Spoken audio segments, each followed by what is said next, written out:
Hello, welcome to Exotic Gardening with me, Yorkshire Kris, and on this week's episode we're going to be celebrating the changes that spring brings to the garden and think about all the things we can do ready for summer. We're going to look around the garden, see what's growing well and see what jobs need to be done. So the weather is gorgeous at the moment. We've had weather temperatures in the mid-20s. It's been warm on a night and it's meant plants can really get going now. So everything in the ground is shooting, like the gingers and the cannas. Still waiting on the dahlias, but they'll be around the corner very soon. Everything's unfurling, so we've got the scheffleras looking great now, unfurling their new flush of growth, and everything from the greenhouse has had a good air and can be starting to be brought out and hardened off, and we'll talk about that a bit later in the video. And it just puts, I think, everybody in a more positive mood, and the sun shines, it's warmer, we don't have to wear big coats, we can enjoy the garden, enjoy being outside. So we're going to look at some of the highlights at the moment in the garden, and if you stick around later on you'll see something I'm very excited about.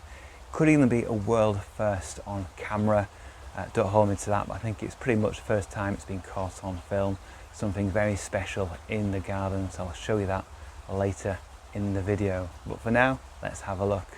Now, above me here, we have these strange yellow structures coming out of a palm tree. And if you've only been growing palm trees for a few years, or you've only just got a mature palm tree in your garden, you may be wondering what these strange yellow structures are coming out of the main trunk of a palm tree. Well, these are the flowers.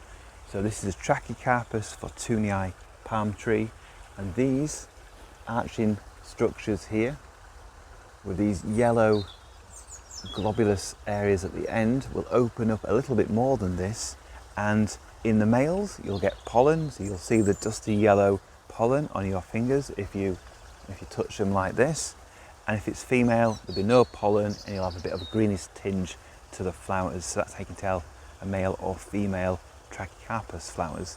So don't worry if you see these, it's not some weird fungus growing out of your palm tree or something strange like that. It's just natural, it's just the flowering time for these palm trees. It happens every year once they get to flowering age. So we've got Trachycarpus fortunei flowering in my garden, we've got Wagnerenus, we've got Nova, and we've got another one flowering as well. Oh, one last thing. If you want, you can completely cut these off, and then this will stop the palm tree putting all the energy into flowering and potentially fruiting if it's a female palm tree, and then it will grow a little bit quicker upwards. But really, I think on balance it's probably best to enjoy the flowering, and the palm tree will still grow away steadily after flowering anyway. But if you don't want lots and lots of fruit forming, seeds getting dispersed around your garden, then you may want to cut the flowers off before they get a chance to set seed and fruit. Obviously you can't do that if your palm tree is super tall, but whilst they're small like this, it's pretty easy to do so. So this is my hedge that I've got going down the south side of my garden, and I grow it to about just over 2 meters tall, and I trim it once a year, so at the end of February, early March, before the nesting season for birds. And it's made up of a plant called Griselinia littoralis, also known as New Zealand privet. And I chose this plant because you can clip it very narrow, so you can keep it a narrow hedge without taking up too much garden space. It's evergreen, so it looks good all year round, and it's got very nice glossy leaves as well, so it always looks really nice, and it's a good backdrop to other plants that we plant in front of it as well. It's very wind resistant, it's salt resistant, so it's great if you've got a coastal garden, which obviously we're about 60 miles away from the coast here, so no salty air in this area. But an issue I've got is I've had this nice hedge going down a good 15 or so meters, maybe 20 meters down the garden, but I've got a gap in the middle, and this gap, which is here, used to have a phormium here, but it got too big for this space and it was overfilling the path. So now I've got this space and I'm going to fill it with, you guessed it, another New Zealand privet. So I've got this specimen here, it cost £9.99 from a local garden centre. Good specimen, it's got well rooted and it will fit nicely in this gap, and it won't take too long, perhaps a couple of years, to fill this space, and then we can have a nice continuous hedge down the garden. Hello, this is my Briar and Marta palm tree, and it's put on some size in the last few years. It's an incredibly slow growing palm, and it can be a little bit temperamental, and you can get some frost damage from this. It's not a truly hardy palm. I've had this now, what, a good 12 or so years, been in the ground for 9 years here, and it's got through all my Yorkshire winters. It spear pulled once about 4 or 5 years ago, but since then it's gone from strength to strength. The leaves are this beautiful blue colour, and they really take up quite a lot of space now it's got bigger.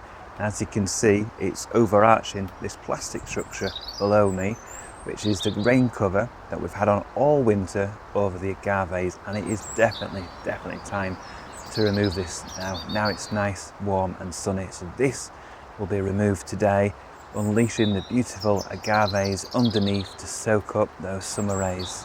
And this palm tree here, I'll give it a spring feed now of bloodfish and bone around the base, and that will be it. I won't need to water it or touch this plant again. It's really easy to look after. It doesn't really need any protecting in winter in mild locations, and in places where I live, where it's inland UK, yes, you will probably want to put a rain shelter over it when it's small, and perhaps some fleece around it in the worst winters. But generally, once it's been in the ground for a number of years, it should be pretty fine, unless we get some really cold weather. Now this is my blue bamboo, and this is Borinda 1046. I've talked about it a lot in many videos. Pretty much my favourite bamboo, because it's a big bamboo with bright blue canes, and it's a good clumper, so you know where it's going to grow and not send out runners across your garden. And this is one plant. I've got a much bigger plant out of shot as well, and I said in early videos and on social media I'm going to divide this so that I have some divisions for my open days. But it's a tough plant. So loads of bamboos, most bamboos are hollow, but Borindas are very thick walled with hardly any hollow centre, and it's a big tough plant to cut out and divide. And I've done a couple of divisions. I will be selling them on my open days, but I think I might leave this plant now, and rather than dividing it, because it's just a tough old job. I've got lots of other jobs to be getting on with in the garden. Now, as said, I've got a few Trachycarpus palm trees flowering in my garden at the moment, and I mentioned the Waggies, the Nova and the Fortunii. Well, this one here is also flowering, and this is something I'm particularly excited about. In fact, I'm very excited that this has started to flower, because this palm tree is Trachycarpus aureophilus, pretty much the rarest type of Trachycarpus you can find in Europe. And in fact, this is only one of a handful, literally less than 5, that we know of that are flowering in Europe at the moment. And it's the first time it's ever flowered. And from your viewpoint, you're looking at this thinking, where are the flowers? Because you can't see it from this view. But from where I'm looking, round the corner, right at the top here, we've got one flower emerging. And at this stage, I don't know if it's a male or female. I'm hoping it's a female, because then we've got a chance of getting my own seed in the garden here, if I can get a pollen from another aureophilus from somewhere in Europe, or potentially cross-pollinating it with another type of Trachycarpus, but that might be a bit harder to do. So we've got it flowering, and I'll just show you this in a second, but I am really pleased it's flowering, because this is such a hard palm tree, almost pretty much impossible to get hold of now from any nurseries or even private collectors, because anybody that has one will want to keep hold of it. I've had this for a number of years now, and now it's, the trunk's just over 2 meters tall, and then we've got another metre or so of foliage above, and it's a beautiful palm tree.